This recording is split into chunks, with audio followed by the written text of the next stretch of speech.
जय गुरुदेव। स्वामी जी से सवाल जवाब है। ये पत्रिका शाकाहारी की 28 जून 1998 की है। तो इसमें स्वामी जी से सवाल किया किसी प्रेमी ने, और वो कहता है, स्वामी जी, स्त्री के आकर्षण और प्रेम से कैसे बचा जा सकता है? तो उत्तर में स्वामी जी महाराज कहते हैं कि देखो प्रेमियों, बच्चों, प्रेम और काम वासना में जमीन आसमान का अंतर है। प्यार जो है वो जीवात्मा को ऊपर की ओर उठाता है, और काम जो है नीचे की ओर घिसटता है। प्रेम आत्मा का स्वभाव है और वासना इंद्रियों का स्वभाव है। प्रेम वह अलौकिक भाव है जो मालिक की मेहर से ही प्रकट होता है। वासना गंदी गलियों में निवास करती है, जिससे हर नेक और परमार्थी इंसान को बचना चाहिए। हमारी आँखों पर वासना का पर्दा पड़ा है तो हम उन अनमोल जवाहरातों को नहीं प्राप्त कर सकते जो इस देह रूपी तिजोरी में बंद है। आँखों के ऊपर आकाश। जब आत्म साक्षात्कार होता है तब मोह वासना के बंधन ढीले हो जाते हैं। यही सब तभी संभव है जब तुम्हारा प्यार गुरु चरणों में रहेगा और गुरु के प्रकाशमय चरण आँखों के ऊपर अंतर में मिलेंगे। उस चेतन चरण कमल के आकर्षण के आगे जड़ और छाया के आकर्षण फीके पड़ जाते हैं। तो प्रेमियों देखो, हमें परमार्थ का रास्ता मिला है, और परमार्थ के रास्ते में पराई स्त्री जो है ये परमार्थ में दीवार है। इसीलिए कहा है, शास्त्र कहते हैं, पर स्त्री माते समान।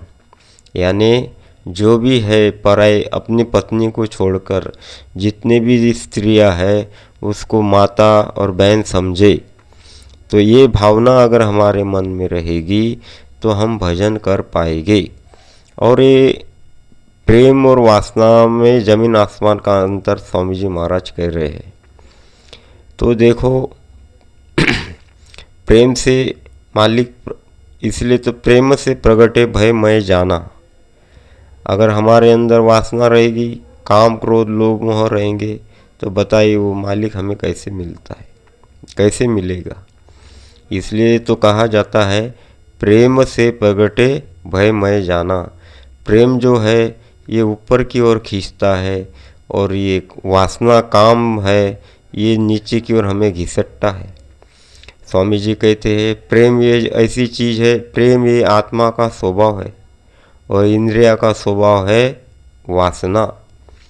प्रेम वह अलौकिक भाव है जो मालिक की मेहर से प्रकट होता है। यानी जिस पर दया हो जाती है उसी के अंदर, उसी के दिल में मालिक के प्रति प्यार अलौकिक भाव जगता है। बिना दया के, बिना गुरु के दया के ये चीज़, प्रेम की जो चीज़ है, हमारे हृदय में प्रकट हो ही नहीं सकती। इसलिए हमें गुरु के चरणों में रोज घाट पर प्रेम की भीख मांगनी पड़ेगी कि हमारे दिल में प्रेम जगा दो। इसीलिए प्रार्थना में गाते हैं, दया कर दान भक्ति का हमें परमात्मा देना, जो मालिक की मेहर से ही प्रकट होता है। वासना जो है गंदी गलियों में निवास करती है। देखो वासना जिसके अंदर रहेगी वो इंसान शराबी, कबाबी, नशीली चीज़ों का सेवन करने लगाएगी, पर नारी पे नज़र रख वो चली जाएगी। तो यानी कहने का मतलब वासना जो है गंदी गलियों में निवास करती है, जिससे हर नेक और परमार्थी इंसान को बचना चाहिए। हमारी आँखों पर वासना का पर्दा पड़ा है तो हम उन अनमोल जवाहरातों को नहीं प्रकट कर सकते। हमारे आँखों में वासना रहेगी, इच्छा रहेगी और काम क्रोध लोभ मोह रहेगा अंदर। तो कहते गुरु महाराज जो आपको नाम मिला है, जो नाम का खजाना मिला है आपको, हीरे मोती, कहते हैं ना, लूट सके तो लूट ले बंदे, शोर मचाओ गली गली, जय गुरुदेव नाम के हीरे मोती मैं बिखराऊँ गली गली। वो जो नाम के हीरे मोती है वो हमें नहीं मिल सकते हैं। इसलिए कहते हैं जो इस देह रूपी तिजोरी में बंद है, हमारे अंदर दोनों आँखों के मध्य भाग में जो घाट बताया है, उसी के वहाँ पर ये सब बंद है। आँखों के ऊपर आकर जब आत्म साक्षात्कार होता है तब वो मोह वासना के बंधन ढीले होने लगते हैं। देखो, आत्म साक्षात्कार तब होगा जब हमारे हृदय में दया, प्रेम, गुरु के प्रति विश्वास, गुरु पर श्रद्धा, गुरु से लगन, तड़प, उमंग, ये अगर बनी रहेगी तो आत्मा साक्षात्कार होने में देर नहीं है। ये सब चीज़ें मालिक पर छोड़ दो। जैसा जिस अवस्था में मालिक हमको रखे, मालिक का शुक्रिया अदा करते चलो और गुरु से प्यार बढ़ाते चलो। प्यार कब बढ़ेगा? जब हम सत्संग, सुमिरन, ध्यान, भजन और सेवा, ये तीन चीज़ें ज़रूरी है। बिना अगर तुम सत्संग सुनते रहोगे, साधन भजन नहीं करोगे और सेवा नहीं करोगे तो सत्संग से काम बनने वाला नहीं है।